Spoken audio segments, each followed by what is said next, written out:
A record October for electric vehicles in China, with 397,000 EVs produced and 383,000 sold in a single month. I have a gasoline car, but the upkeep costs of a new energy vehicle are half of a gasoline vehicle, and the cost of charging electric vehicles is pretty low. In the U.S., the EV market is also heating up. The U.S. market is as hot as it's ever been, and it shows no signs of abating. We're at about 2 million EVs in the U.S. right now, and it appears that we're moving at about 50% year-over-year growth. Another indicator of the EV craze is the November IPO of EV truck maker Rivian, which is backed by Amazon. Yet to generate any revenue at all, the 12-year-old company is now valued at more than $125 billion, making it the fourth most valuable car company in the world.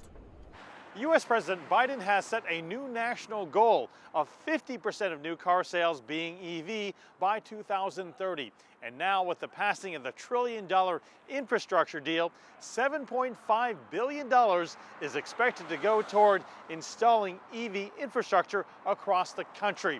That will take time and planning, areas where China may have the edge. China's, I think, by all accounts ahead.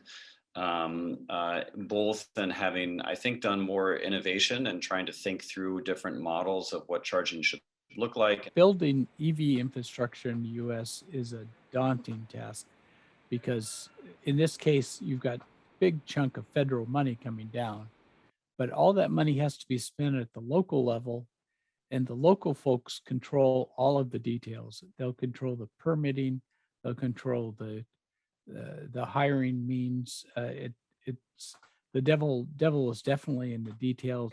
Coates says Biden's appointment of former New Orleans Mayor Mitch Landrieu to oversee implementation of the infrastructure plan bodes well for dispersing money through the right local channels.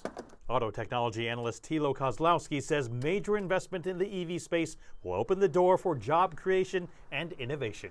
The market opportunity that if you replace all internal combustion engine vehicles over the next decade with battery-powered vehicles, that is huge. That is similar to the invention of the automobile when horse and carriage were replaced by the automobile.